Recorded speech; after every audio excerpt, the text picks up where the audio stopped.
Destiny 2, developed by Bungie and published by Activision. This is the next iteration of Bungie's MMO FPS hybrid type deal.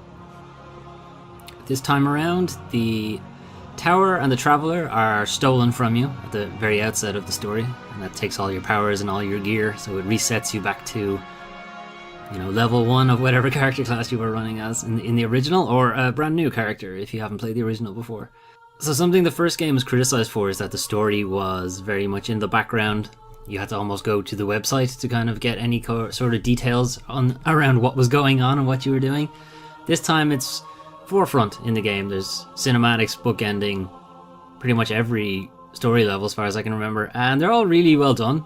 They're well written, they're well acted, there's some nice characters, there's some funny moments, there's some serious moments, there's some new interesting characters. I particularly like Failsafe, which is a really old AI from a previous era of humanity. It's quite funny, as AI is known to be, I suppose. I don't know.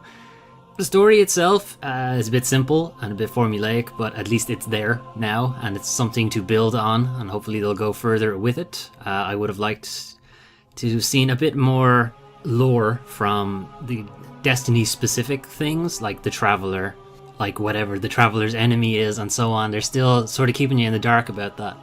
Gameplay-wise, it still feels very much like the original Destiny. It's still a first-person shooter. It's still throw grenades, trigger your super, rain fire down upon people or whatever it is you happen to be. I play a warlock, so that's what I'm doing.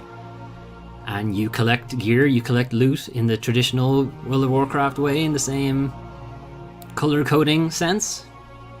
You have your commons and your uncommons and your rares, your legendaries, your exotics. That's all more or less the same. There isn't a lot of more things to do, so the public areas that you're running around in, the planets that you visit over the course of the campaign that eventually open up for public spaces, there's just more to do in them, and the things that you can do are more readily signposted. They appear on the map as things for you to do. You can track them. They're just easier, they're just there for you. They just show you how to get to them, rather than just trying to find them or finding things to do. There's more to do than just patrols. They're still there, of course, but there's adventures, and there's lost sectors, and there's still the public events that are a lot more obvious now. There's timers, there's markers on the maps for them. All things they learned from the first Destiny, I suppose. It's also freer in rewards, and what I mean is, rewards happen more often. You get more things, and the things you get are better. In general, it's not as heavy on the grind as the first game was. At the same time, because they're so readily available with their rewards, you tend to burn through activities quite quickly. And since I personally play single player content and really sort of shy away from joining any teams, particularly for people I don't know, I'm kind of running out of things to do. And in a similar sense to the first game, all the good stuff is kind of locked behind a fire team. It's in the strikes, it's in the raid in particular, all things that I don't really get to play because I don't have people to play it with. That's nothing really against, well, it's sort of against the game in the sense that I'm sort of sidelined and that kind of things. I would like to play more, but I don't have things to do. It is more Destiny. Right? If you play Destiny 1, you've played Destiny 2. I can't say that there's anything so shockingly new that it wouldn't have fit into the first game. I don't know if they're internally taking this chance to just kind of swap out their engine, because I know internally in the studio that they had trouble with the engine they used for the first Destiny, so maybe they're taking this opportunity to relaunch it and do it that way. But at the same time, from a consumer standpoint, I don't really see anything that would have just fit into an expansion pass. Like a fairly big expansion pass, fine, but I don't really see this as being I don't see there being enough content in this game to consider it a brand new game, I suppose. Still, it's more Destiny, and if you like that kind of thing, you'll like this kind of thing.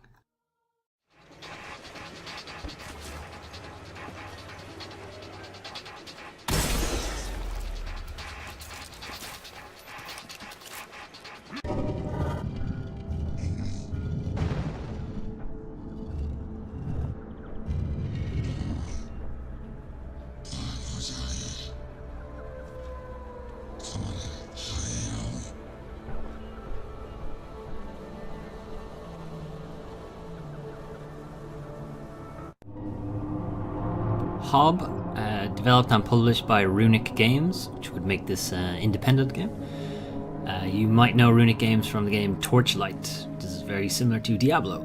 This game, on the other hand, is not like Diablo. This is more like the old Legend of Zelda games, like Link to the Past, kind of top-down adventure game. This is running on the Ogre engine, which is something I have worked in myself, and holy shit, how did you get this to work in Ogre? But okay, good job, guys. So this is an old-style adventure game.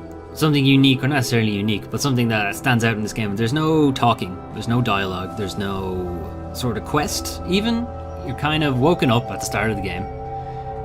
Not entirely sure how long you were asleep.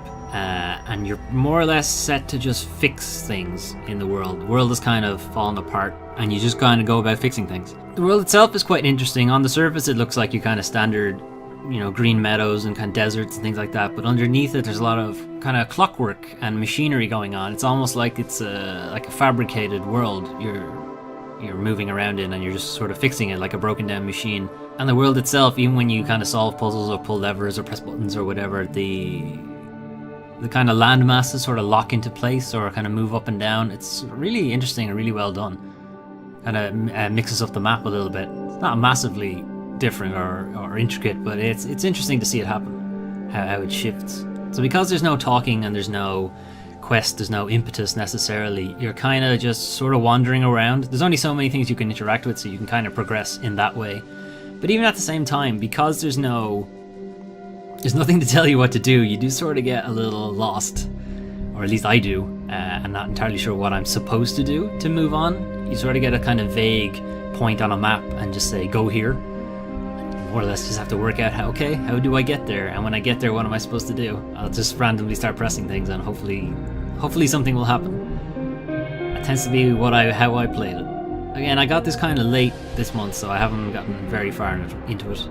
I'd say I'm about a third of the way through it. But it's kind of fun. It's like the old Zelda games, kind of moving around the map, solving puzzles, walking into dungeons, some mild combat, nothing strenuous. There's a bit to this as well. You've got kind of rolls and blocks, sort of teleports as well, if you want to have them, but nothing overly strenuous. It's a fun game. It's only €20 when I got it. It's a bit of fun. I'm enjoying it at the moment, and it's a nice change of pace from some of the other games I've been playing.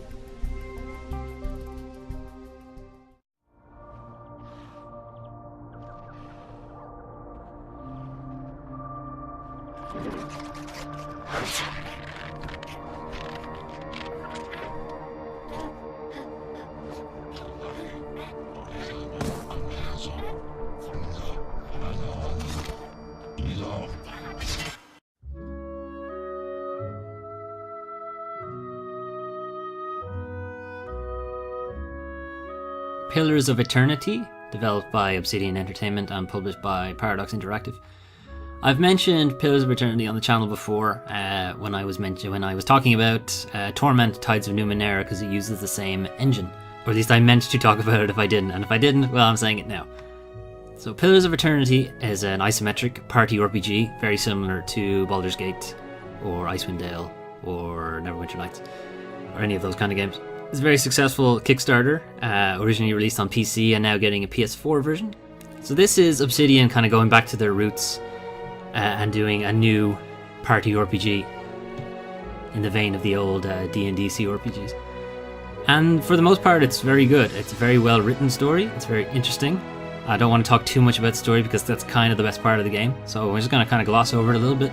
You play as the Watcher, who is able to see past events of people's lives or important events in people's lives.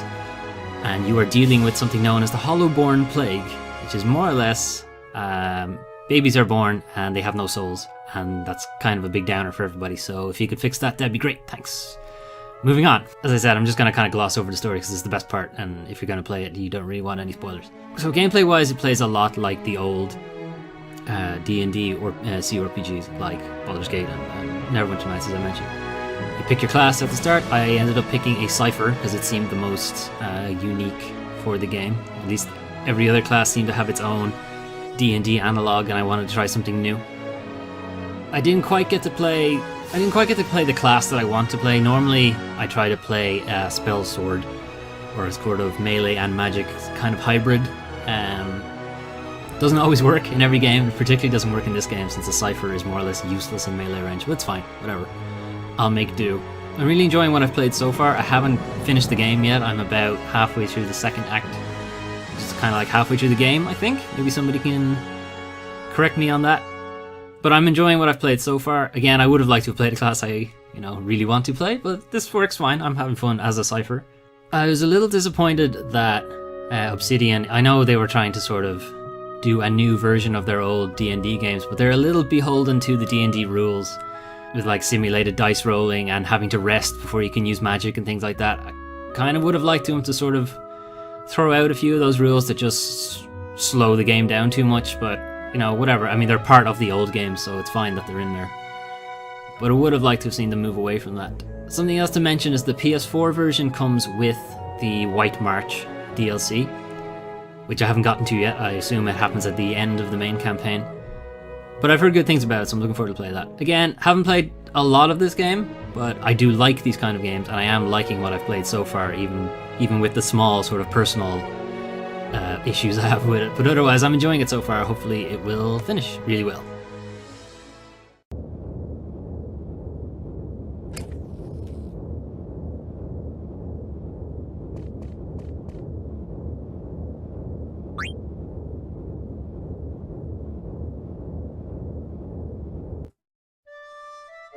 Final Fantasy IX for the PS4. This was a sort of a stealth kind of shock announcement from Tokyo Game Show this month. It was sort of like, oh, by the way, Final Fantasy IX is on the PS4 now. Have fun. So it's available, and I bought it, and it's only half price. It was only €20, so sure, why not? So I'm not really going to talk about Final Fantasy IX in itself, because one, it's super old, and you should have played it by now. And two, I'm just going to get flamed for not liking it, because I don't really like it all that much. Sorry.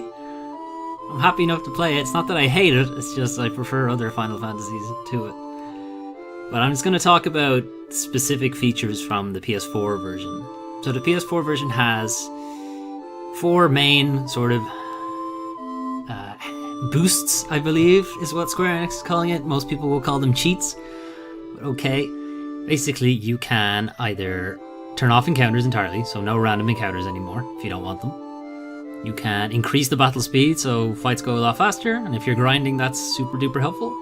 You can make it so that all of your attacks do 9999 damage, which, okay, we're sort of skirting the bounds here. You can always turn it off again, I suppose, if you're having difficulty in combat. But then you have another one, I can't remember the exact term it's used in game, I think it's battle assistance, which more or less makes you invincible and gives you trance immediately. If anyone isn't familiar, Final Fantasy IX has a trance system that is similar enough to the limit breaks from Final Fantasy VII, I suppose, or the overdrives from 10, what have you, in that you get into a super powerful state where you have access to extra magic and more powerful abilities and so on.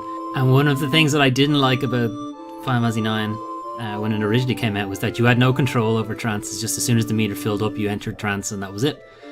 And if you were trying to hold out and hopefully it was going to trigger during a boss fight and it triggered on a fight right before the boss fight, you're like, well, son of a bitch. But this cheat, I guess, gets around that. I don't know. You can use them if you want. You can turn them off if you want. You don't have to use them. Some other things to note. Polygonal models are HD, nice and sharp. However, the backgrounds are still standard definition. The pre-rendered backgrounds that the old PS1 Final Fantasies used are still standard definition, I suppose, if you want to use that term. They're not sharpened up, they haven't been redone or anything like that.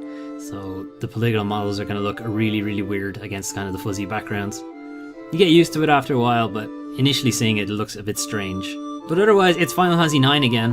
You know, if you haven't played it, play it. It's good. It's a very good game. There are just better Final Fantasies and you should play them first, but if you've already played them, go ahead and play Final Fantasy IX.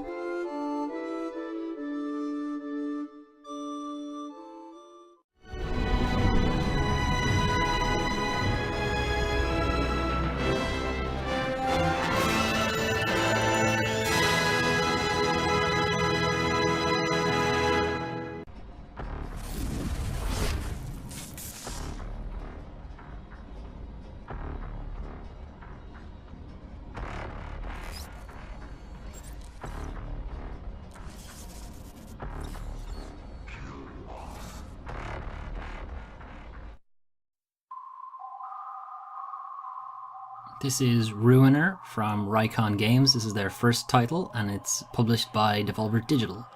Ruiner has a lot of qualities that I really, really like. It's a twin-stick shooter. We all know I love twin-stick shooters. It's got teleport dashing, and I love teleport dashing. It's got this great sort of grungy cyberpunk setting, which, again, love that. Love Deus Ex, love Blade Runner. All good so far. It's got really good world building, so story-wise, you are this nameless psychopath with this super stylish mask, and you are going up against the Heaven Corporation, which has sort of taken over this city. Its name I can't pronounce properly, I'm not even going to try. And they've enslaved the populace through this method of more or less class structure based almost entirely on wealth. And using this technology, their VR technology, to more or less give people everything they want, but sort of keep them locked in their own place in the world. And it's super duper cynical. And I really, really like that. You also have a supporting hacker lady who's more or less Futaba Sakura if she was super psychotic, who has the tendency to sort of playfully but somewhat condescendingly refer to you as a puppy. And apparently I really like that too. Didn't know that about myself, but there we are. In gameplay terms, we're talking a really hard, like really, really fucking hard twin-stick shooter with melee, with teleporting, with shields, with lots and lots of guns, like tons and tons of guns. You've got these great pauses when you pick up weapons, you've got great pauses when you're hitting, combo multipliers. It's a really tough game, very twitchy, and is somewhat responsible for why this video was a little bit late this month. So I really wanted to finish the game on its default standard setting, its normal setting. And I got pretty far, but it was running out of time, and I was just hitting a bit of a brick wall with some of the enemies. So I did drop the difficulty down, and yes, I did finish it on easy. I'm sort of pissed off about that, but anyway, I got it done. I managed to get through the whole thing. Something I'd say difficulty-wise, a couple more days I would have got through it. That's fine. I would say that the easy difficulty is probably a little too easy, and the default difficulty might be a smidge too hard. At least for me, it's a little bit frustrating, and I think if I didn't enjoy the setting so much, if I didn't enjoy the kind of style of the game, I might not have pushed all the way through it. I might not have been bothered. So I don't know. I don't know if the gameplay might be a little too frustrating if you're not also enjoying the setting of the game. But I really, really liked Ruiner. I'm really looking forward to playing it properly on its normal difficulty. It's not all perfect though. The last, we'll say, third of the game gets a little samey.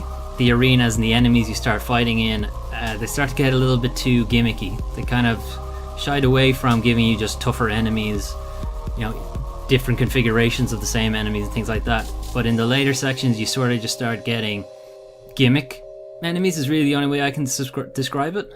That was a bit off-putting. Also, some of the bosses require you to have certain abilities, so the game lets you mix and match abilities as you want, but some of the bosses pretty much require you to have at least one ability. They almost require you to have the shield. So if you don't have it, you're pretty much screwed in that fight. Granted, you can just toggle it back on, but it's still a bit annoying. And also, not super happy with the ending. This is purely subjective, of course, but I wasn't particularly thrilled about the ending. Everything all the way leading up to it, and then the ending is like, great. But otherwise, if I can just put the ending out of my head and just go to the first half of the game instead, I really liked Ruiner. It's only, I want to say €15, but I think it was €20, I can't remember. It's really good though. If you can pick it up, and play it. And maybe play it on easy first to get used to it, and then play it on normal.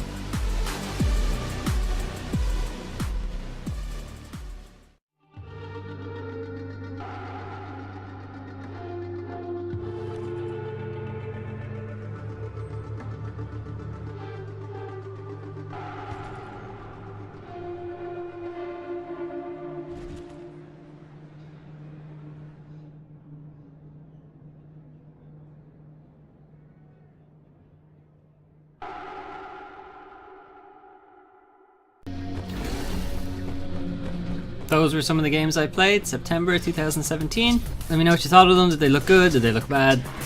Do you agree with me? Do you not agree with me? Let me know in the comments.